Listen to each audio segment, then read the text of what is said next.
Olá, gente, tudo bem com vocês? Esse aqui é o canal Representante do Reino. E estamos aqui novamente para falar de um outro herói da fé. Bom, no vídeo de hoje nós vamos falar sobre um homem que ele foi pregador, professor, teólogo, avivalista, lutou contra a escravidão, ou seja, abolicionista, e foi um dos líderes do segundo grande despertar. Nós vamos falar hoje sobre Charles Finney. A coisa que eu acho mais incrível da história dele é que no momento que ele se converteu, que ele falou, poxa, nas escrituras falam que se eu pedir, eu vou receber. Então por que eu peço e não recebo? E por que as pessoas pedem e não recebem? Foi nesse momento que a mente dele se expandiu, a fé dele mudou e ele nunca mais foi o mesmo. Bom, fique até o final do vídeo, deixem seu comentário, eu quero saber o que vocês acharam e compartilhe esse vídeo, porque é importante espalhar a chama, é importante despertar os amigos. Falou, Deus abençoe e até a próxima. Charles Finney, o apóstolo dos avivamentos, de 1792 a 1875.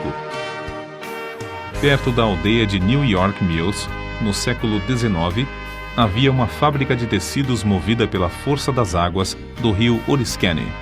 Certa manhã, os operários se achavam comovidos, conversando sobre o poderoso culto da noite anterior, ocorrido no prédio da escola pública. Não muito depois de começar o ruído das máquinas, o pregador, um rapaz alto e atlético, entrou na fábrica. O poder do Espírito Santo ainda permanecia sobre ele. Os operários, ao vê-lo, sentiram a culpa de seus pecados, a ponto de terem de se esforçar para poderem continuar a trabalhar. Ao passar perto de duas moças que trabalhavam juntas, uma delas, no ato de emendar um fio, foi tomada de tão forte convicção que caiu em terra chorando. Segundos depois, quase todos em volta tinham lágrimas nos olhos, e em poucos minutos, o avivamento encheu todas as dependências da fábrica. O diretor, vendo que os operários não podiam trabalhar, achou que seria melhor que cuidassem da salvação da alma, e mandou que parassem as máquinas. A comporta das águas foi fechada e os operários se ajuntaram em um salão do edifício. O Espírito Santo operou com grande poder e dentro de poucos dias quase todos se converteram. Disse acerca desse pregador, Charles Finney, que depois de ter ministrado a palavra em Gouverneur, no estado de New York, não houve baile nem representação de teatro na cidade durante 6 anos. Calcula-se que durante os anos de 1857 e 1858, mais de 100 mil pessoas foram ganhas para Cristo pela obra direta e indireta de Finney. A sua autobiografia é o mais maravilhoso relato de manifestação do Espírito Santo, excetuando o livro de Atos dos Apóstolos.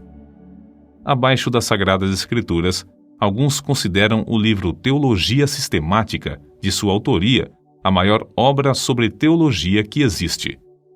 Como explicar o seu êxito tão destacado nos anais dos servos da Igreja de Cristo? Sem dúvida, era, antes de tudo, o resultado da sua profunda conversão. Nasceu de uma família descrente e se criou em um lugar onde os membros da igreja conheciam apenas a formalidade fria dos cultos. Finney era advogado. Ao encontrar nos seus livros de jurisprudência muitas citações da Bíblia, comprou um exemplar com a intenção de conhecer as Escrituras. O resultado foi que, após a leitura, achou mais e mais interesse nos cultos dos crentes.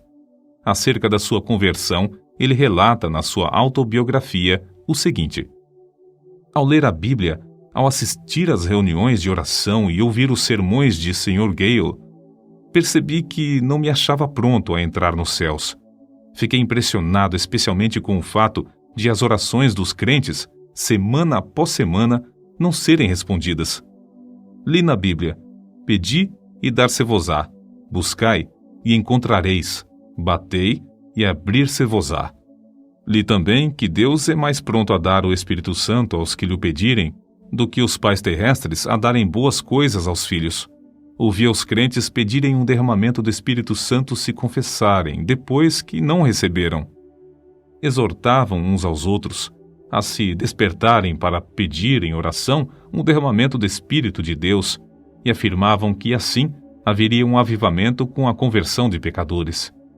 Mas, ao ler mais a Bíblia, vi que as orações dos crentes não eram respondidas porque não tinham fé, isto é, não esperavam que Deus lhes daria o que pediam. Entretanto, com isso, senti um alívio acerca da veracidade do Evangelho e fiquei convicto de que a Bíblia, apesar de tudo, é a verdadeira Palavra de Deus. Foi num domingo de 1821 que assentei no coração resolver o problema sobre a salvação da minha alma e ter paz com Deus. Apesar das minhas grandes preocupações como advogado, resolvi seguir rigorosamente a determinação de ser salvo. Pela providência de Deus, não me achei muito ocupado nem segunda nem terça-feira, e consegui passar a maior parte do tempo lendo a Bíblia e orando. Mas ao encarar a situação resolutamente, achei-me sem coragem para orar, sem tapar o buraco da fechadura. Antes, deixava a Bíblia aberta na mesa com os outros livros e não me envergonhava de lê-la diante do próximo. Mas então, se entrasse alguém, eu colocaria um livro aberto sobre a Bíblia para escondê-la. Durante a segunda e a terça-feira, a minha convicção aumentou, mas parecia que o coração se havia endurecido. Eu não podia chorar nem orar. Terça-feira, à noite, senti-me muito nervoso e parecia-me estar perto da morte.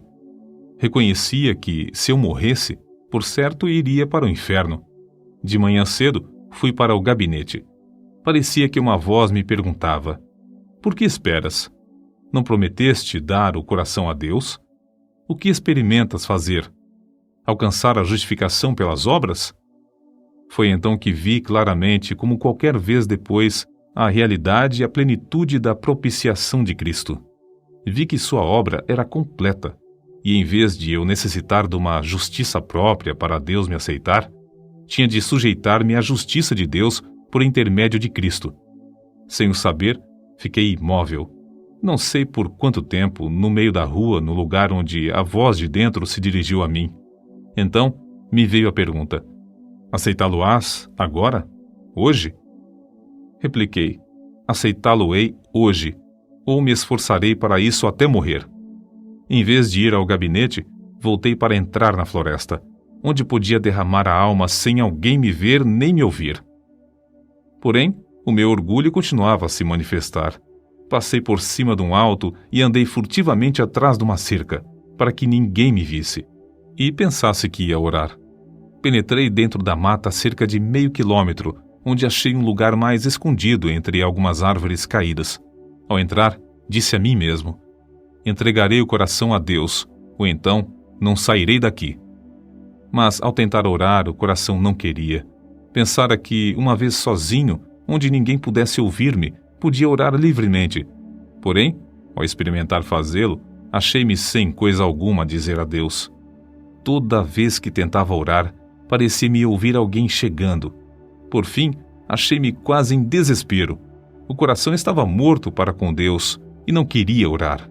Então, reprovei-me a mim mesmo por ter me comprometido a entregar o coração a Deus antes de sair da mata. Comecei a pensar que Deus já me tivesse abandonado. Achei-me tomado de uma fraqueza demasiadamente grande para ficar de joelhos. Foi justamente nessa altura que pensei novamente que eu via alguém se aproximando e abri os olhos para ver. Logo foi-me revelado que o orgulho do meu coração era a barreira entre mim e a minha salvação. Fui vencido pela convicção do grande pecado de eu envergonhar-me se alguém me encontrasse de joelhos perante Deus, e bradei em alta voz que não abandonaria o lugar, nem que todos os homens da terra e todos os demônios do inferno me cercassem. Gritei: "Ora, um vil pecador como eu, de joelhos perante o grande e santo Deus, confesso-lhe os pecados e me envergonho dele perante o próximo, pecador também, porque me encontro de joelhos para achar paz com o meu Deus ofendido." O pecado parecia-me horrendo, infinito. Fiquei quebrantado até o pó perante o Senhor. Nessa altura, a seguinte passagem me iluminou: "Então me invocareis, e ireis e orareis a mim, e eu vos ouvirei, e buscar-me-eis e me achareis, quando me buscardes de todo o vosso coração." Continuei a orar e a receber promessas e apropriar-me delas. Não sei por quanto tempo. Orei até que, sem saber como, achei-me voltando para a estrada. Lembro-me de que disse a mim mesmo: se eu me converter, pregarei o Evangelho. Na estrada, voltando para a aldeia, certifiquei-me da preciosa paz e da gloriosa calma na minha mente. Que é isso? Perguntei-me a mim mesmo. Entristecera eu o Espírito Santo até retirar-se de mim? Não sinto mais convicção. Então, lembrei-me de que dissera a Deus que confiaria na sua palavra. A calma de meu espírito era indescritível. Fui almoçar, mas não tinha vontade de comer. Fui ao gabinete, mas meu sócio não voltara do almoço. Comecei a tocar a música de um hino no rabecão, como de costume. Porém, ao começar a cantar as palavras sagradas, o coração parecia derreter-se e só podia chorar. Ao entrar e fechar a porta atrás de mim, parecia-me ter encontrado o Senhor Jesus Cristo face a face. Não me entrou na mente, na ocasião, nem por algum tempo depois, que era apenas uma concepção mental. Ao contrário, parecia-me que eu o encontrara como encontro qualquer pessoa. Ele não disse coisa alguma, mas olhou para mim de tal forma que fiquei quebrantado e prostrado aos seus pés. Isso, para mim, foi, depois, uma experiência extraordinária, porque parecia-me uma realidade, como se ele mesmo ficasse em pé perante mim, e eu me prostrasse aos seus pés, e lhe derramasse a minha alma. Chorei alto e fiz tanta confissão quanto foi possível entre soluços. Parecia-me que lavava os seus pés com as minhas lágrimas. Contudo, sem sentir ter tocado na sua pessoa. Ao virar-me para me sentar, recebi o poderoso batismo com o Espírito Santo. Sem o esperar, sem mesmo saber que havia tal para mim, o Espírito Santo desceu de tal maneira que parecia encher-me corpo e alma. Senti-o como uma onda elétrica que me traspassava repetidamente. De fato, parecia-me como ondas de amor liquefeito, porque não sei outra maneira de descrever isso. Parecia o próprio fôlego de Deus. Não existem palavras para descrever o maravilhoso amor derramado no meu coração. Chorei de tanto gozo e amor que senti. Acho melhor dizer que exprimi, chorando em alta voz, as inundações indizíveis do meu coração. As ondas passaram sobre mim, uma após outra, até eu clamar: morrerei se estas ondas continuarem a passar sobre mim. Senhor, não suporto mais. Contudo, não receava a morte. Não sei por quanto tempo este batismo continuou a passar sobre mim e por todo o meu ser, mas sei que era já noite quando o dirigente do coro veio ao gabinete para me visitar. Encontrou-me nesse estado de choro, aos gritos, e perguntou: Sr. Finney, que tem? Por algum tempo não pude responder-lhe. Então ele perguntou mais: está sentindo alguma dor? Com dificuldade, respondi: não, mas sinto-me demasiado feliz para viver. Saiu e, daí a pouco, voltou acompanhado por um dos anciãos da igreja. Esse ancião sempre foi um homem de espírito ponderado e quase nunca ria. Ele, ao entrar, encontrou-me no mesmo estado, mais ou menos como quando o rapaz o foi chamar. Queria saber o que eu sentia e eu comecei a lhe explicar, mas, em vez de responder-me, foi tomado de um riso espasmódico. Parecia impossível evitar o riso que procedia do fundo do seu coração. Nessa altura, entrou certo rapaz que começara a frequentar os cultos da igreja. Presenciou tudo por alguns momentos, até cair ao chão em grande angústia de alma, clamando: orem por mim. O ancião da igreja e o outro crente oraram, e depois Finney também orou. Logo após todos se retirarem, deixando Finney sozinho. Ao deitar-se para dormir, Finney adormeceu, mas logo acordou por causa do amor que lhe transbordava o coração. Isso aconteceu repetidas vezes durante a noite. Sobre isso, ele escreveu depois: quando me acordei de manhã, a luz do sol penetrava no quarto. Faltam-me palavras para exprimir os meus sentimentos ao ver a luz do sol. No mesmo instante, o batismo do dia anterior voltou sobre mim. Ajoelhei-me ao lado da cama e chorei pelo gozo que sentia. Passei muito tempo sem poder fazer coisa alguma senão derramar a alma perante Deus. Durante o dia, o povo se ocupava em falar da conversão do advogado. Ao anoitecer, Sem qualquer anúncio do culto, ajuntou-se uma multidão no templo. Quando Finney relatou o que Deus fizera na sua alma, muitos foram profundamente tocados. Um sentiu-se tão convicto que voltou a casa sem o chapéu. Certo advogado afirmou: "É claro que ele é sincero, mas que enlouqueceu é evidente." Finney falou e orou com grande liberdade. Realizavam-se cultos todas as noites por algum tempo, aos quais assistiam pessoas de todas as classes. Esse grande avivamento espalhou-se para muitos lugares em redor. Finney continuou: "Por 8 dias depois da sua conversão, o meu coração permanecia tão cheio que não sentia desejo de comer nem de dormir. Parecia-me que tinha um manjar para comer que o mundo não conhecia. Não sentia necessidade de alimentar-me nem de dormir. Por fim, cheguei a ver que devia comer como de costume e dormir quanto fosse possível. Grande poder acompanhava a palavra de Deus. Todos os dias, admirava-me ao notar como poucas palavras, dirigidas a uma pessoa, traspassavam-lhe o coração como uma seta. Não demorei muito em ir visitar meu pai. Ele não era salvo. O único membro da família que fizera a profissão de religião era meu irmão mais novo. Meu pai encontrou-me no portão e me perguntou: "Como tem passado, Carlos?" Respondi-lhe: "Bem, meu pai, tanto no corpo como na alma. Meu pai, o senhor já é idoso. Todos os seus filhos estão crescidos e casados, e nunca ouvi alguém orar na sua casa." Ele baixou a cabeça e começou a chorar, dizendo: "É verdade, Carlos. Entre e você mesmo ore." Entramos e oramos. Meus pais ficaram comovidos e, não muito depois, converteram-se. Se a minha mãe tinha qualquer esperança antes, ninguém o sabia. Assim, esse advogado, Carlos G. Finney, perdeu todo o gosto pela sua profissão. Se tornou um dos mais famosos pregadores do Evangelho. Acerca de seu método de trabalhar, ele escreveu: "Dei grande ênfase à oração como indispensável, se realmente queríamos um avivamento. Esforçava-me por ensinar a propiciação de Jesus Cristo, sua divindade, sua missão divina, sua vida perfeita, sua morte vicária, sua ressurreição, a necessidade de arrependimento e de fé, a justificação pela fé e outras doutrinas que se tornaram vivas pelo poder do Espírito Santo. Os meios empregados eram simplesmente pregação, cultos de oração, muita oração em secreto, intensivo evangelismo pessoal e cultos para a instrução dos interessados. Eu tinha o costume de passar muito tempo orando. Acho que, às vezes, orava realmente sem cessar. Achei também grande proveito em observar frequentemente dias inteiros de jejum em secreto. Em tais dias, para ficar inteiramente sozinho com Deus, eu entrava na mata, ou me fechava dentro do templo."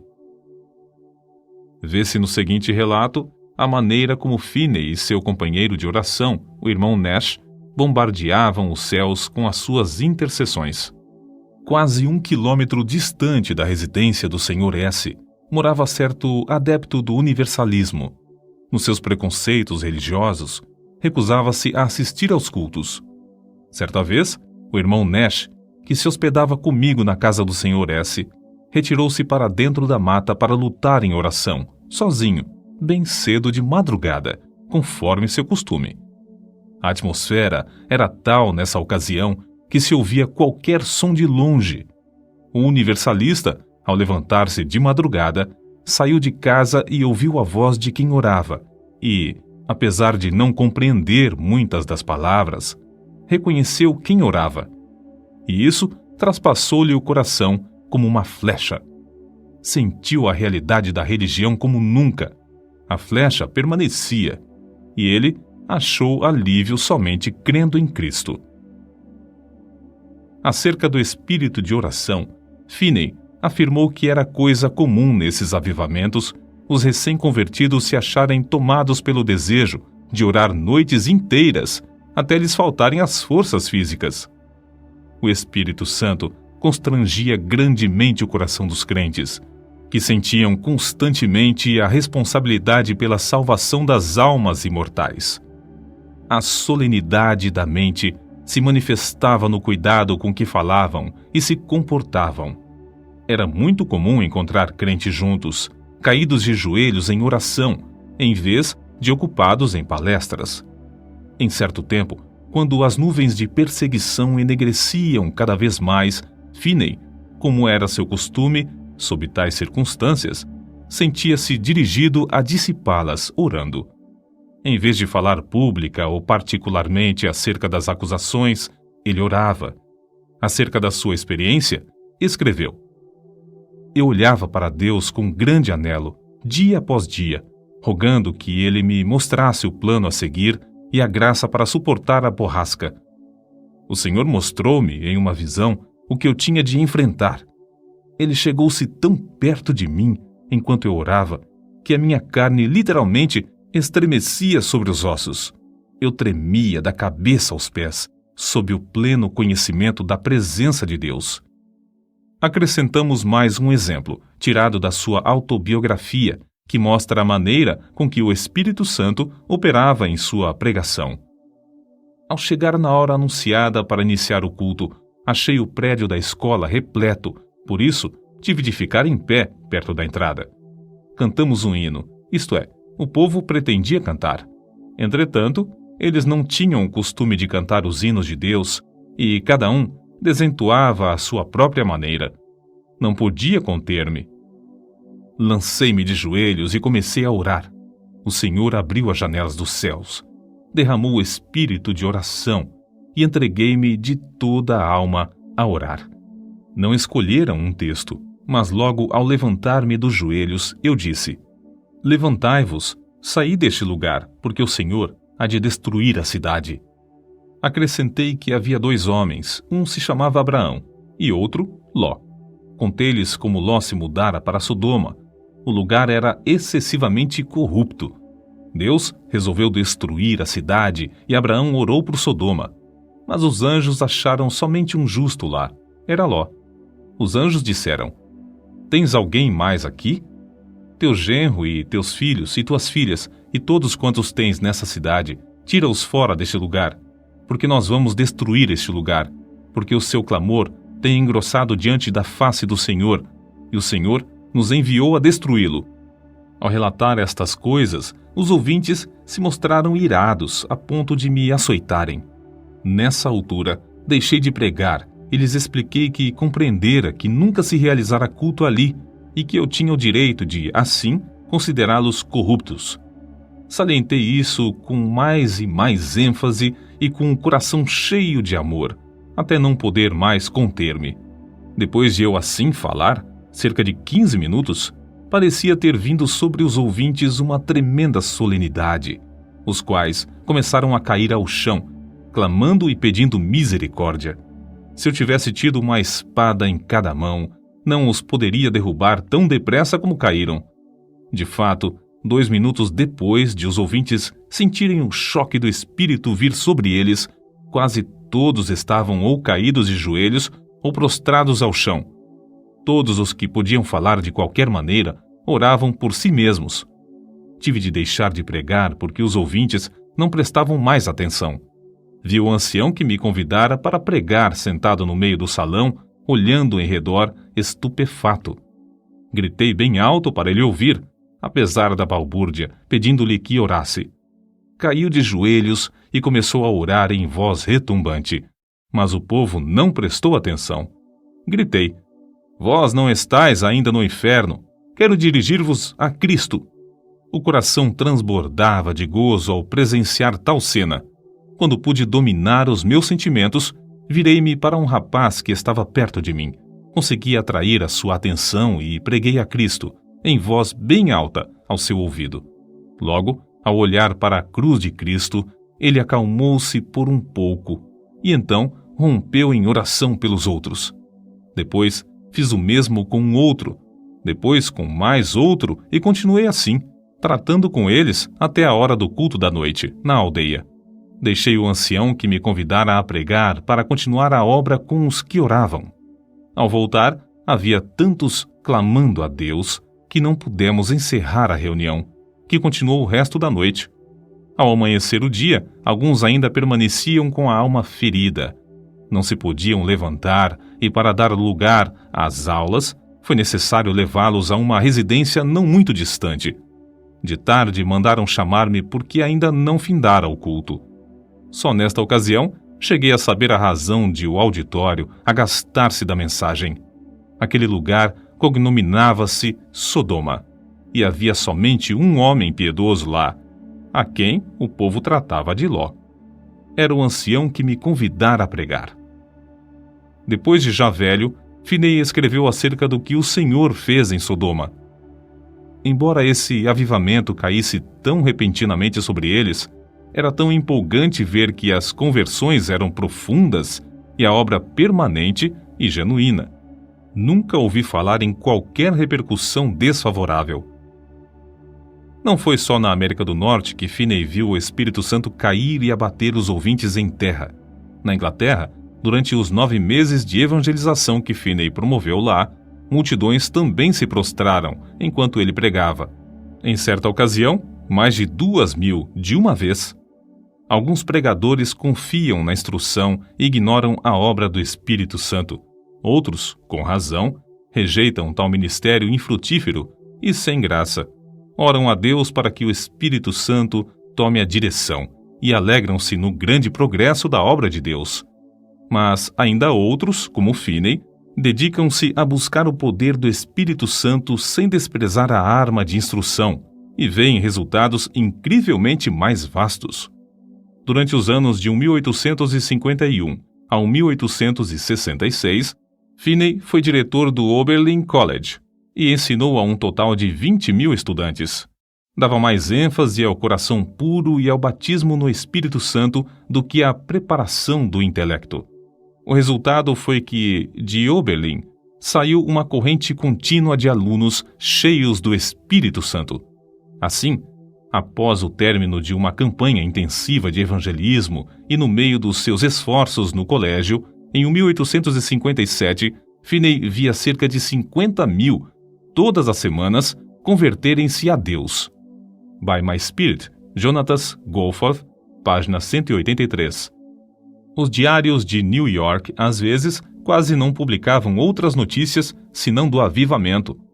Suas lições aos crentes sobre avivamento foram publicadas primeiro em um jornal e depois em um livro de 445 páginas que se intitulava Discursos sobre Avivamentos. As primeiras 2 edições, de 12.000 exemplares, foram vendidas logo ao saírem do prelo. Outras edições foram impressas em vários idiomas. Uma só editora em Londres publicou 80.000. Entre suas outras obras de circulação mundial, contam-se as seguintes: sua autobiografia, Discursos aos Crentes e Teologia Sistemática. Os convertidos nos cultos de Finney eram pela graça constrangidos a andar de casa em casa para ganhar almas. Ele mesmo se esforçava para preparar o maior número de obreiros em Oberlin College, mas o desejo que ardia sempre em tudo era o de transmitir a todos o espírito de oração. Pregadores como Abel Carey e Father Nash viajavam com ele e, enquanto ministrava a palavra, eles continuavam prostrados em oração.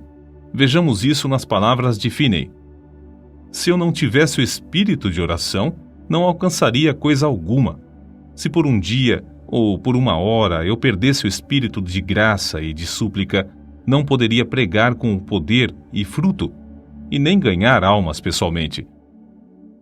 Para que alguém não julgue que a obra era superficial, citamos outro escritor. Descobriu-se, por pesquisa empolgante, que mais de 85 pessoas de cada 100 que se convertiam sob a pregação de Finney permaneciam fiéis a Deus, enquanto 75 pessoas de cada 100 das que professaram conversão nos cultos de algum dos maiores pregadores se desviavam. Parece que Finney tinha o poder de impressionar a consciência dos homens sobre a necessidade de um viver santo, de tal maneira que produzia fruto mais permanente. Deeper Experiences of Famous Christians, página 243. Finney continuou a inspirar os estudantes de Oberlin College até a idade de 82 anos. Já no fim da vida, permanecia tão lúcido de mente como quando jovem, e sua vida nunca foi tão rica no fruto do Espírito e na beleza da sua santidade do que nos últimos anos.